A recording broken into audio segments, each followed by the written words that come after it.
तो इसे जनादेश समझा जाए या नहीं? नहीं, जनादेश तो नहीं है, लेकिन इस मानी में समझा जाए कि अब इनको दूसरे पक्ष को बहुत सावधान होना पड़ेगा। विपक्ष की एक दिक्कत है, बीजेपी 24 घंटे पॉलिटिक्स करती है, उसके दर्जनों अनुषांगिक संगठन हैं जो काम करते हैं। विपक्ष के लोग एक दिन पॉलिटिक्स करते हैं बड़े आराम से। इससे बीजेपी से नहीं लड़ा जा सकता। बीजेपी से वो लड़ेगा जो सड़क पे रहेगा, संघर्ष में रहेगा। हालांकि मैं ये मानता हूँ कि केजरीवाल और इनके साथियों में एरोगेंस बहुत आ गई थी। हो सकता है लोग उससे चिढ़ के हरा दिया हो उन्होंने, लेकिन बीजेपी के पक्ष में कोई वातावरण नहीं था। तो क्या बीजेपी ने यहाँ पर भी कोई खेला कर दिया है? अब पता नहीं, वो एक्सपर्ट हो गए इसमें, तो कुछ ना कुछ कर लिया होगा जो हमारी। लेकिन आम आदमी पार्टी जिस तरीके के बड़े बड़े घोषणाएं इस चुनाव में करती दिखाई दी, और यहाँ तक कि चैलेंज करती दिखाई दी कि अगर मोदी को कोई हरा सकता है तो वो अरविंद केजरीवाल, क्या उसी का खामियाजा यहाँ? एग्जैक्टली उसी का खामियाजा होगा। जो लोग उस भगदड़ में मारे गए उन लोगों को कहते हैं कि मोक्ष मिल गया है। वो लोग अब वो खुद मोक्ष क्यों नहीं ले लेते बाबा जी? भाई उसमें 100 से कम लोग नहीं मरे जो मेरी जानकारी है, और इन्होंने 30 लोग बताए हैं, वो भी आइडेंटिफाई नहीं किए हैं। नमस्कार, आप देख रहे हैं 4 PM, मैं आपके साथ नफीसा खान। दिल्ली विधानसभा चुनावों के नतीजे ने सबको हैरान कर रख दिया है। भारतीय जनता पार्टी की 27 साल बाद दिल्ली में बड़ी जीत हासिल की है, तो वही आम आदमी पार्टी को करारी हार से गुजरना पड़ा। लेकिन सवाल यह है कि इस बीजेपी की बड़ी जीत में और आम आदमी पार्टी की बड़ी हार में जो केजरीवाल ने अपनी सीट को गंवा दिया है, उसके पीछे बड़े कारण क्या है, और इसी के साथ क्या भारतीय जनता पार्टी जिस तरीके से दिल्ली के अंदर काबिज हुई है, उसके बाद अब एक नई राजनीति देश को देखने को मिलेगी। सवाल कई हैं, उन पर चर्चा करते हैं। मेरे साथ सत्यपाल मलिक जी बातचीत करने के लिए पूर्व गवर्नर रहे हैं। जम्मू कश्मीर के तमाम ज्वलंत मुद्दों पर, देश के सामाजिक राजनीतिक मुद्दों पर हमेशा अपनी राय बुलंदी के साथ रखते हैं। सत्ता में आंखें डालकर लगातार मोदी सरकार से सवाल भी पूछते हैं। और ये इंट्रोडक्शन मैं इसलिए दे रही हूँ क्योंकि मोदी सरकार को चेतावनी और चुनौती देने वाले सत्यपाल मलिक जी का नाम और चेहरा काफ़ी है। किसान आंदोलन की बात कर लें या फिर महाराष्ट्र, हरियाणा में जिस तरीके की चुनावी नतीजा है, उसको लेकर भी बड़े खुलासे सत्यपाल मलिक जी ने किए हैं। बहुत बहुत स्वागत है सर 4 PM नेटवर्क पर आपका।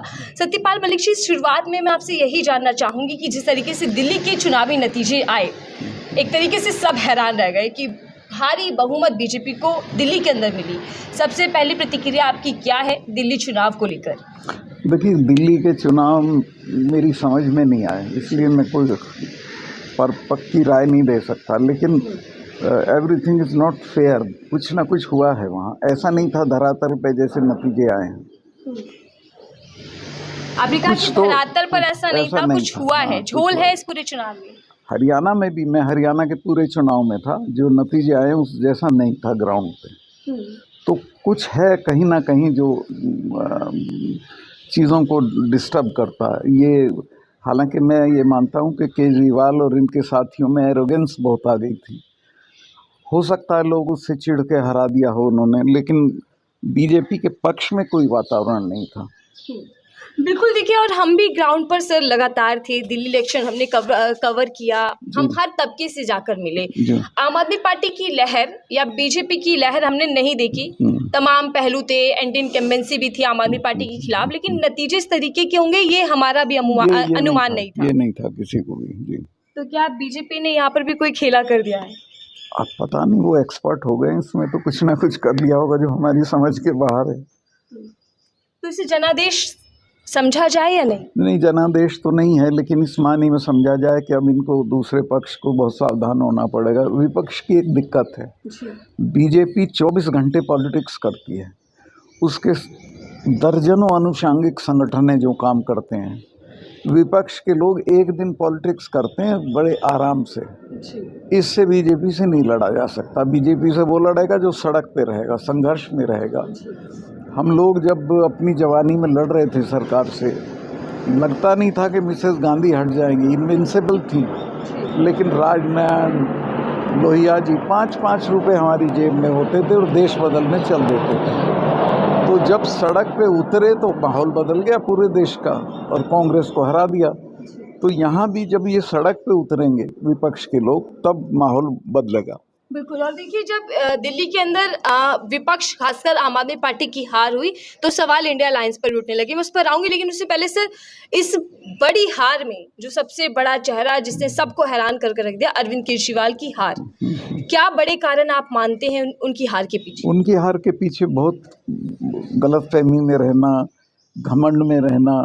आपने देखा होगा एक उनका बयान कि हमें दिल्ली में 100 साल भी नहीं हरा सकते मोदी। ऐसा क्यों बोलते हैं ऐसी बात? क्यों? कौन किसको हरा दे? जनता हराती, मोदी थोड़े ना हराते हैं। तो उनकी एरोगेंस भी उनके खिलाफ गई। और क्या ओवर कॉन्फिडेंस होना आम आदमी पार्टी को? वो सारी चीज उसी में आ जाती है।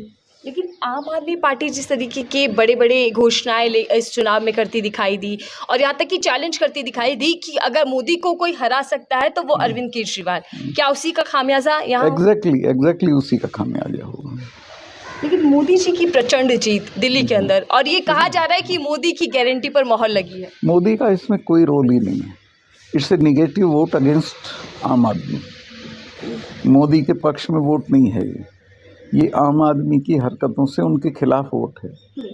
सर, जब से दिल्ली के अंदर चुनावी नतीजे आए तो एक और बात बड़ी तेजी से चर्चाओं में आ गई कि आम आदमी पार्टी की हार में, बीजेपी की जीत में कांग्रेस का हाथ शामिल है। आप मानते हैं कि कांग्रेस और बीजेपी ने कहीं ना कहीं गठजोड़ कर लिया? नहीं, उसमें कांग्रेस बीजेपी की, इनकी ड्यूटी थी आम आदमी पार्टी की कि वो कांग्रेस को कुछ सीट देती। तो कांग्रेस तो पार्टी चला रहे हैं अपनी, वो तो लड़ेंगे। तो उनको जितने वोट मिले हैं उससे कम अंतर से ये लोग हारे हैं। अगर वो न लड़ते तो ये नहीं हारते। तो क्या कांग्रेस को नज़रअंदाज करना, कम आंकना गलत था वो। और आगे के लिए भी कह रहा हूँ मैं, विपक्ष को इकट्ठा होकर लड़ना पड़ेगा, वरना यही हाल होगा जो दिल्ली का हुआ है। इसमें सबसे बड़ी आप चूक किसकी मानते हैं, कांग्रेस पार्टी की या आम आदमी पार्टी की, या तमाम राज्यों में जो विपक्षी पार्टियां हैं, जो क्षेत्रीय पार्टियां हैं, वो कांग्रेस को क्या नेतृत्व में नहीं चाहती? वो कांग्रेस को बर्दाश्त नहीं करते हैं। कांग्रेस भी कई जगह एरोगेंस में रहती है, लेकिन उसमें समझदार लीडरशिप को मिलकर लड़ना पड़ेगा। यहाँ तो बिल्कुल साफ दिखता है, अगर कांग्रेस न लड़ती तो नहीं हारते ये लोग। वो मैं देख रहा था ब्रेकअप, 6000 वोट कांग्रेस को मिली, 3000 से ये हारे। तो क्या आम आदमी पार्टी और कांग्रेस साथ मिलकर लड़ती तो बीजेपी जीत हासिल नहीं करती? बीजेपी नहीं जीतती, कोई सवाल ही नहीं था जीतने का। बीजेपी का माहौल ही नहीं बनता जीतने का। लेकिन बीजेपी उन सीटों पर जीती है सर जहां जहां आम आदमी पार्टी की दिग्गज नेता, कैबिनेट थी, पूरी कैबिनेट एक तरीके से हार गई। कैबिनेट तो हारेगी, क्योंकि घमंड तो उन्हीं में होता है। और लोगों को गांव में कहते हैं कि घमंड को रावण को बैर है। तो घमंड तो रावण का नहीं रहा, तो घमंड किसी का नहीं रहता। लोग उससे एकदम रिएक्ट करते हैं। मेरे से तो लोग आके कहते थे साहब ये तो पागल हो गए अभी से। जी सर, हरियाणा, महाराष्ट्र, इससे पहले चुनावी नतीजे आए, आम आदमी पार्टी दिल्ली में हारी, ठीक है, लेकिन महाराष्ट्र और हरियाणा के अंदर गठबंधन था, कांग्रेस पार्टी थी सबसे बड़ी पार्टी के तौर पर। अगर हम देखी जाए लोकसभा के जो नतीजे आए, क्या मानते हैं जो जीत हरियाणा और महाराष्ट्र में बीजेपी ने हासिल की, उसमें भी झोल था, उसमें भी सबसे बड़ी पार्टी बनकर वो तो थी 420 से जीत। महाराष्ट्र का तो राहुल ने बोल ही दिया है, बिल्कुल ठीक है। हरियाणा में मैंने देखा, हरियाणा में ये कहीं नहीं थे। लास्ट मोमेंट पे क्या हुआ आई डोंट नो। तो हरियाणा में भी बड़े पैमाने पर खैर चीज़ें सामने निकल कर आ रही हैं। और आपने महाराष्ट्र की बात की, महाराष्ट्र के अंदर भी राहुल गांधी ने पॉइंट उठाए हैं सर, कई जो वोटर लिस्ट है उसमें गड़बड़ी हुई, और दिल्ली के अंदर भी ये पूरी सुर्खियों में आया था। आम आदमी पार्टी ने भी कहा था कि वोटर लिस्ट में धांधली हो रही है। तो आप मानते हैं कि वही बड़ा पैमाना रहा दिल्ली चुनाव में? वो बड़े पैमाने पे वो इशू है, वो है उसकी अपोजिशन को इकट्ठा होकर टेक केयर करना पड़ेगा। अब अपोजिशन की दिक्कत ये कि वो 12 महीने में 11 महीने तफरी करेंगे और 1 महीना फिर एक्टिव होंगे, ऐसे नहीं बनता। आपको रोज़ सड़क पर रहना पड़ेगा। जैसे मोदी जी यमुना मैया की जय करके गए और पूर्वांचल की ओर इशारा कर गए। मोदी जी तो कलाकार आदमी हैं। अब मैं देख रहा था उनका, वो छात्रों के साथ रूबरू थे, खुद कोई इम्तहान नहीं दिया, वो छात्रों को टिप्स दे रहे हैं। वो तो बताएं मैंने कौन कौन से इम्तहान पास किए हैं। तो इस देश में धोखाधड़ी बहुत चलती है। सर, दिल्ली के बाद बिहार में चुनाव हैं और अब इंडिया गठबंधन को लेकर ज़्यादा चर्चाएं हो गई, और आपने कई बार भी इंडिया गठबंधन को लेकर अपनी राय रखी है, बयान दिए हैं। आप क्या मानते हैं कि इंडिया गठबंधन को अपनी रणनीति बदलनी चाहिए और मजबूती के साथ आना चाहिए, और नेतृत्व किसको करना चाहिए? जो उसमें इफेक्टिव लोग हैं उनको करना चाहिए। लालू अगर सबको इकट्ठा करेंगे तो लोग हो जाएंगे अराउंड तेजस्वी, और वहाँ इनको नहीं जीतने देंगे। लेकिन नीतीश का कुछ गड़बड़ हो गया। एक जगह मैं देख रहा था, गांधी जी की पुण्यतिथि पे मीटिंग हो रही है, उसमें ताली बजाने लगे वो खड़े होके, लोगों ने रोका सब, तो उनका कुछ मेंटल भी गड़बड़ है। लेकिन वो एक बात दावे से कहते हैं कि ना इधर जाऊंगा ना उधर जाऊंगा, अब यही रहूंगा। हाँ, अच्छी बात है, अगर नहीं रहे तो मेरे मित्र हैं पुराने, मुझे बड़ी तकलीफ होती है उनकी जो रेपुटेशन बन गई है उसको देख के। बीजेपी को लेकर आप क्या कहेंगे सर? दिल्ली में भी हमने देखा एक भी मुस्लिम उम्मीदवार को टिकट नहीं दिया। बीजेपी सबके साथ सबके विकास की बात करती है, लेकिन क्या बीजेपी ने सांप्रदायिकता को ही राष्ट्रवाद समझ लिया? वो तो ऐसा ही समझते हैं, लेकिन ऐसा है नहीं। सांप्रदायिकता राष्ट्रवाद नहीं है। इस देश में राष्ट्रवाद सबका मिला जुला है। जी। एक और चीज़ सर, महाकुंभ को लेकर क्या राय देना चाहेंगे? क्योंकि बड़ा प्रचार किया गया, अभी मोदी जी डुबकी भी लगा कर आए हैं तब जब दिल्ली के नतीजे आए थे, वोटिंग हो रही। महाकुंभ के बारे में मेरे एक मित्र ने कहा कि महाकुंभ का जितना राजनीतिक दुरुपयोग हो सकता था वो इन्होंने सक्सेसफुली कर लिया। सारी दुनिया में हिंदू सेंटिमेंट जगा दिया महाकुंभ के माध्यम से। महाकुंभ का इससे मतलब थोड़ी ना था। महाकुंभ को तो पंडित नेहरू ने अपनी किताब में लिखा है कि लोग चले आ रहे हैं गट्टर सर पे रखे हुए, पुरानी आस्था है लोगों की, तो इसमें कहीं हिंदुत्व नहीं था। लेकिन इन्होंने उसका हिंदुत्व के उभार का उसको सवाल बना दिया। अब हर आदमी मरा जा रहा, मैं भी महाकुंभ में जाऊंगा। 12-12 किलोमीटर के जाम लगे हुए हैं अराउंड प्रयागराज। तो ये too much of exploitation sentiment है। और बाबा जी कहते हैं कि जो डुबकी नहीं लगाएगा वो देश विरोधी है। जो लोग उस पूरी हिंसा में, माफ़ कीजिएगा, जो लोग उस भगदड़ में मारे गए उन लोगों को कहते हैं कि मोक्ष मिल गया है। वो लोग अब वो खुद मोक्ष क्यों नहीं ले लेते बाबा जी? भाई उसमें 100 से कम लोग नहीं मरे जो मेरी जानकारी है, और इन्होंने 30 लोग बताए हैं, वो भी आइडेंटिफाई नहीं किए हैं। बदइंतज़ामी की लिमिट थी वहाँ। सोते हुए लोगों पे लोग चलते रहे, वो मरते रहे, सांस घुटता रहा। There was no police around. वो बहुत बुरा काम हुआ है। सर, एक और खबर जो अब सामने आ रही है कि राहुल गांधी को लेकर शंकराचार्य जो हैं, धर्मगुरु, साधु संत, ये मांग कर रहे हैं कि राहुल गांधी को हिंदू धर्म से बाहर कर देना चाहिए, क्योंकि वो बयान ऐसे देते हैं जो हिंदू धर्म के विरोध में है। मैंने तो कोई बयान उनका हिंदू धर्म के विरोध में देखा नहीं है। He is talking all sensible things. I support him. लेकिन मनुस्मृति को लेकर जो बीजेपी जिस तरीके से आती है बचाव में, और ये कहती है कि राहुल गांधी जो हैं वो नकली हिंदू हैं, चाहे वो संसद में पोस्टर लेकर। मनुस्मृति पे तो मेरी भी वही ओपिनियन है। मैं मनुस्मृति का फॉलोअर नहीं हूँ, क्योंकि मनुस्मृति जो है वो हिंदू समाज की जड़ता को बढ़ाती है। वो कोई प्रोग्रेसिव ग्रंथ नहीं है। और क्या बीजेपी उसी मनुस्मृति को लागू करना चाहती है? बीजेपी तो उससे भी बुरा जो कोई हो सकेगा वो लागू करना चाहेंगे। क्या लिमिट आप बीजेपी की देखते हैं? ये थोड़ा बहुत होता है वक्त के साथ। मिसेस गांधी का भी कभी जलवा हुआ था, फिर पता भी नहीं चला। ये बीजेपी का भी होना है। 2-4 साल लगेंगे, अपने आप हो जाएगा। देखिए, प्रकृति सबका इंतज़ाम करती है, कुदरत करती है, लेकिन वो आदमी के करने से नहीं होता। लेकिन सर, जिस तरीके से लोकसभा के नतीजे आए थे, हमने देखा कि बीजेपी का कॉन्फिडेंस टूटा। सत्ता में ज़रूर आई, लेकिन वो जीत हार के बराबर थी। वो हार ही थी। उसमें तो अगर ये 2 पार्टियां बाहर से न सपोर्ट करें तो सरकार के बाहर थी बीजेपी। तो अगर तेलुगु देशम और जी सर, एक और पार्टी थी ना, नीतीश वाली शायद, ये लोग ना सपोर्ट करें, चंद्रबाबू नायडू ना सपोर्ट करें तो कुछ होता ही नहीं।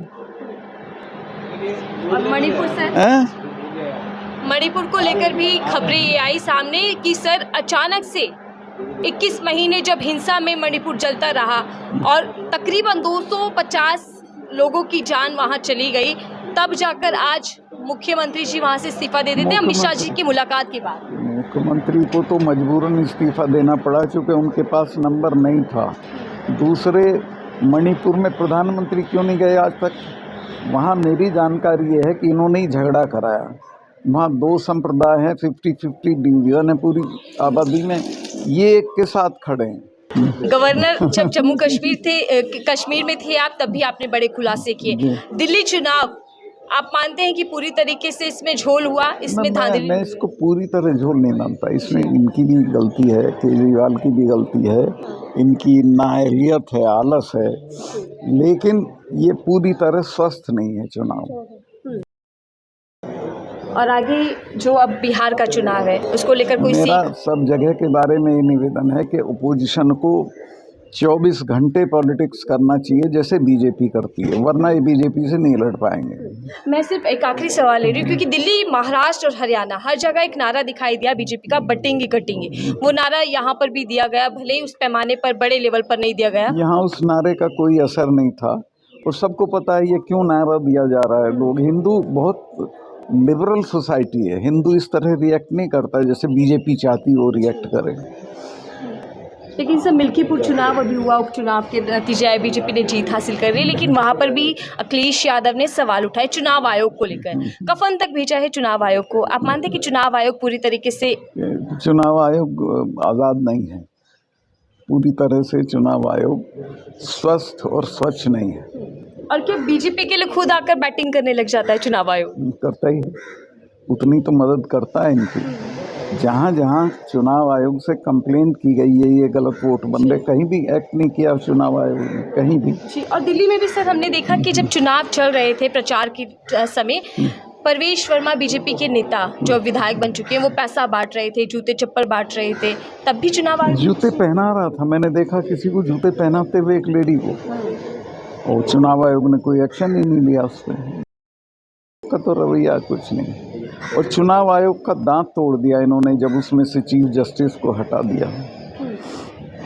और अभी क्या लगता है सर कि चुनाव आयोग अभी भी पूरी तरीके से समर्पित है दिल्ली चुनाव में भी? हाँ, अभी है, बिल्कुल है, बिल्कुल है। चुनाव आयोग की रचना पे दोबारा विचार करना पड़ेगा, और जो पहला सिस्टम था जिसमें चीफ जस्टिस भी एक मेंबर होते थे 3 में से, वो वापस कराना पड़ेगा। ठीक है।